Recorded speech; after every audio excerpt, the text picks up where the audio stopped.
Well, hello. I want to welcome you to another exciting episode of Pens in Use. I've got a smaller collection this week, but on a happy note, yesterday was the last day of school. So I'll talk a little bit about some of my adventures post-school. So stay tuned.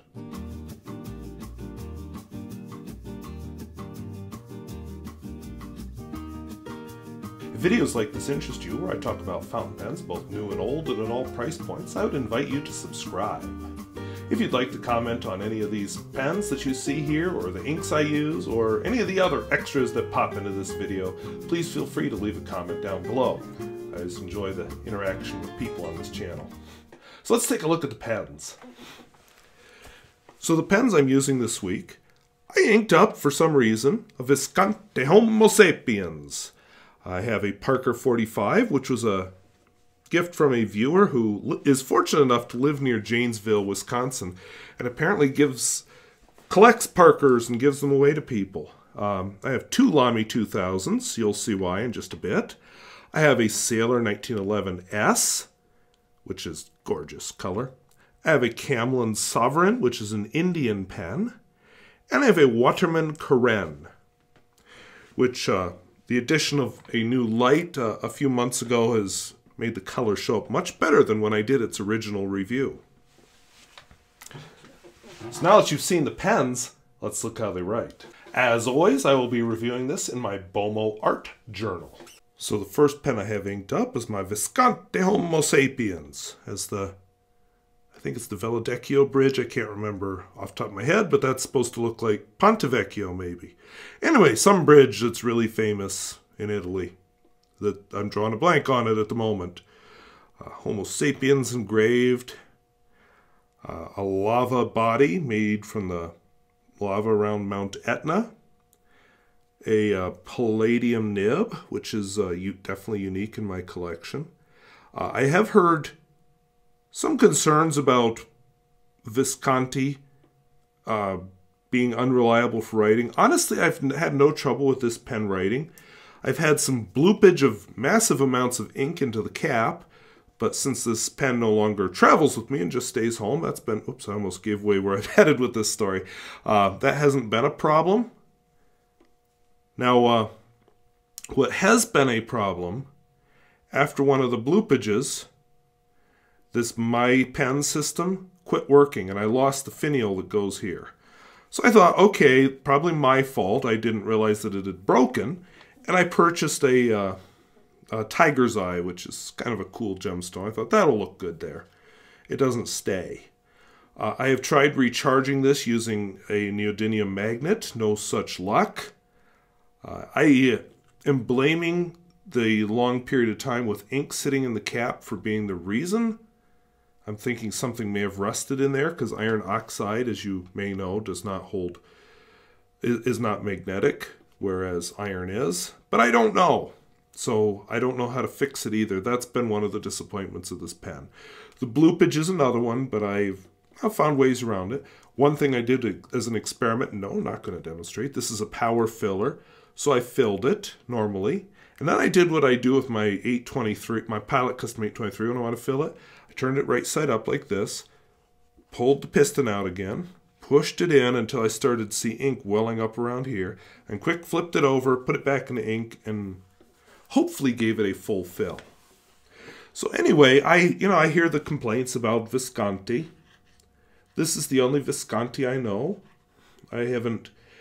Honestly, there's some pretty ones. I think the Medici is quite attractive. I don't care for the price. I like the Van Gogh Sunflowers, but I honestly haven't had much urge to buy one again. I'm happy with this one other than that cap finial thing, but whatever. To each their own. I bought a medium nib when I purchased this. I'm not sure why. I guess I'd heard it was wet and this would be like a broad, and it was early in my experimenting with broader nibs. This ink is an experiment. It is Colorverse, which a viewer actually acquainted me with this ink this winter by sending me a couple samples.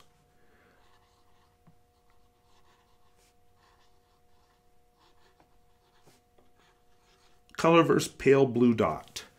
I don't know if they're obviously referencing Carl Sagan there. I don't know that that really strikes me as pale blue dot colored, but it's certainly attractive and it shades well.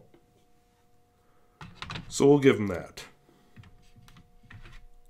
My next pen, which I am planning to review before I empty it out, is this Parker 45. This hasn't been out in a while. It just, it's been one of those reviews I honestly kept putting off because I couldn't, I don't know, I just couldn't get into it. I actually do like this pen though, so I can't explain that I couldn't get into it thing. No, it's not an exciting pen. It's not a pen you'll show off. It's just a pen, semi-hooded nib. Kind of like the Waterman's Taperite I just reviewed last week. And as far as a filling system, it's just a regular converter. But I like the pen. So there's that. I think it's a fine.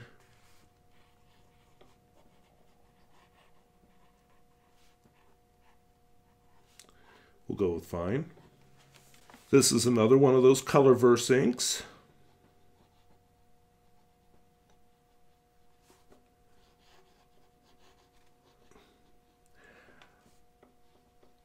You may, if you're into the Colorverse thing, you may notice a common theme here, especially as some of the other Colorverse inks show up in this. But this color reminds me quite a lot. Let's see if we can focus here. Quite a lot of the dark colored bands, if you've ever looked at Jupiter when you've been flying out in that part of the solar system. Reminds me of the dark colored bands on that. This set did not have the red spot or the white colored bands for obvious reasons. But still kind of cool. I'm looking forward to them coming out with IO colored ink. I'm envisioning some kind of a lava type color with very, very dark shading. I don't know if that's possible, but that's the vision in my head. I said I have two Lamy 2000s. I'm planning to do a re-review. Oops, I'm turning the piston knob. I'm planning a re-review of this pen, a revisit. I'm going to hit the broad and the fine at the same time. So that's not why they're inked up, but I'm going to take advantage of it because they're both inked up right now. This one is the fine. This one usually goes into hiatus for the summer as I focus on other pens, but I love this model. Wonderful, wonderful pen. So this is Lamy 2000 fine with Lamy black ink. This is a pen that gets used a lot during the school year. Its companion, we'll save the nib close-ups for the actual revisit, is also a Lamy 2000.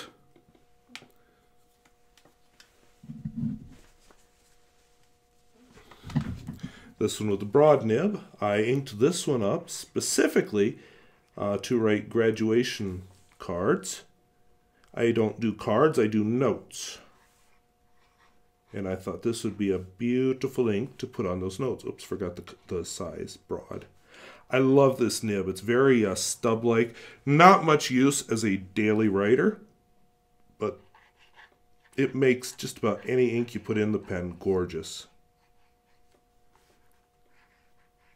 And of course, this is a gorgeous ink anyway.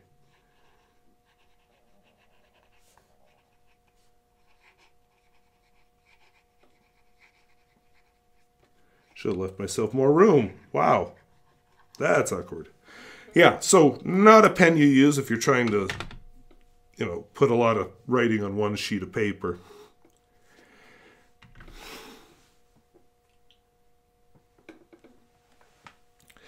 My next pen is a Sailor 1911.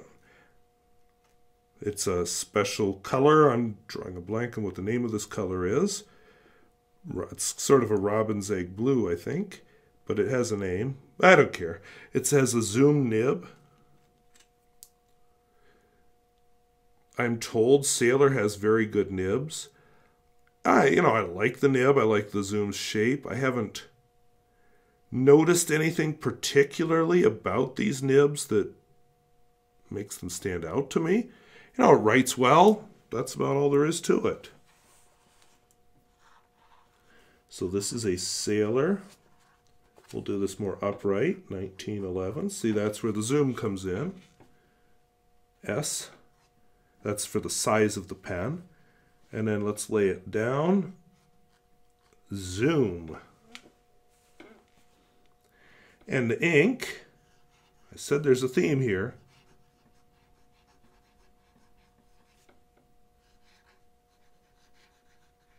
Oops.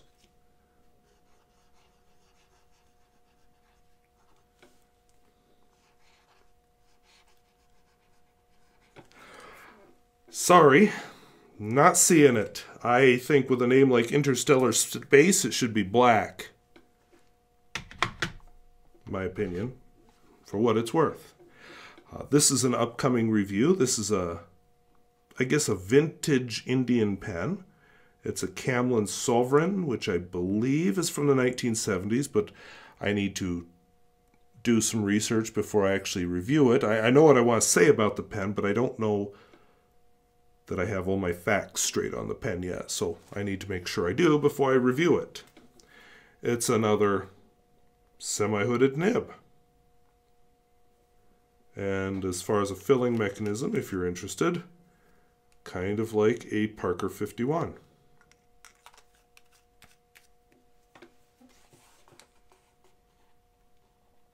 Oh, that's lovely. Didn't see that coming. Really? All right, there we go. Now we're cooking.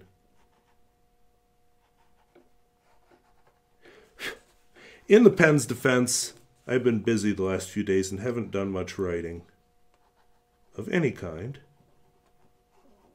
Although I'm a little disappointed with that. I believe it's an extra fine. It doesn't say on the nib, but it sort of strikes me that way. And the ink, like I said, there may be a theme here. Colorverse.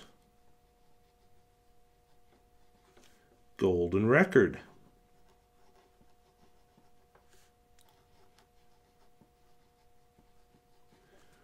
Which actually undergoes a really nice color change as it dries. And my last pen up this week, which I may have mentioned already, the addition of this light a few months ago enables the color on this one to show up a bit better. This is a Waterman, I just did a vintage Waterman's last week. A Waterman Carène with the golden amber finish. Has a lovely hooded nib. Eventually. There we are.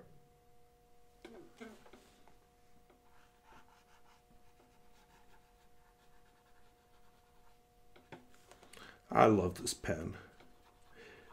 I didn't think I would. In fact, I didn't buy this until I had found a used one.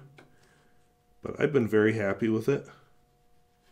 I'm even considering, I've thought about getting a broad nib on it. I was suggested a place to buy one. And as I've been writing with it this week, I'm thinking, no, I actually do like this medium. But maybe I'd like another Waterman's Carène with a broad nib. So we'll see where I go with that. But I'm very happy with the pen. So those are the pens that I'm using this week. A little bit small collection. But whatever. The summer's here. Catch up on my letter writing and so on. Yes, I'm going to be spending a lot of time next week at school still, even though school is out. Mainly what I'll be doing is finishing up yearbook, putting away my classroom and so on. Grades are done. Everything's corrected. It's too late if you need change. Oh, wait, I finally did that assignment. Oh, too bad. So summer is here. I'm going to get out into the garden. Looking forward to that a lot. I was going to make a trip to Dickinson today to grocery shop and just, take the scenic route up there. I ended up getting dragged into helping somebody with something, and that left no time to do the trip to Dickinson.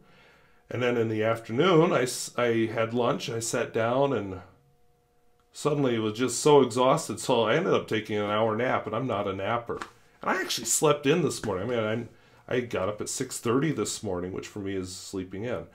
And, I don't know, it must be my body saying, relax.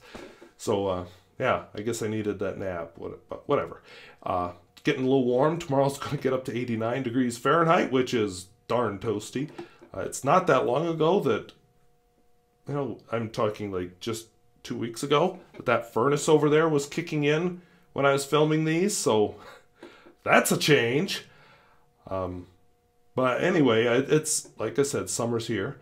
One other hopeful sign of summer, which I'm going to leave you with, I have, where I work, we have a tree that's out front of the high school entrance, because it's a K-12 where I teach. 450 students total in our district, and about 30 of them attend our rural campus, which is at a rural location quite a ways. I'm actually pointing north right now, quite a ways to the west. But anyway, so I guess we only have 420 kids in our building. We could easily house them too. It's just then they'd be driving a lot further for elementary school, which isn't such a good thing. But all that's a long drawn out way of saying I've been working there for 12 years, and there's this glorious crabapple tree by the entrance to the high school. Oh, there it is. The glorious crabapple tree by the entrance to the high school. And every year I think, oh, I should take a picture. But I don't have my camera with me. Or I say, okay, I'm bringing my camera tomorrow. And then we get a frost overnight. Or we get rain or hail that takes off all the blossoms. They're gone now. I mean, the picture that's up there I took 2 days ago. They're gone. The blossoms are done. But this year I caught it in its prime. It was a really cloudy day, rainy. I kind of expected that would be. All right, so the camera just quit. I think the battery died. Anyway, we'll just leave it on my voice in the picture, and I'll wrap this story up. I apologize. Sorry, that really threw me off my groove, because now I don't have anything to look at. All right, but anyway, so I got pictures of it on the cloudy day, and then I didn't think there'd be any blossoms left, but the next morning I got to school at 6:30, because that's what I do. And the morning sun was shining on it, had glorious contrast, so I did the whole thing again. And totally worth the time spent outdoors. So I'm going to close this with an extended version of my theme song and a slideshow of the pictures. So I thank you for watching. We'll see you later. Bye-bye.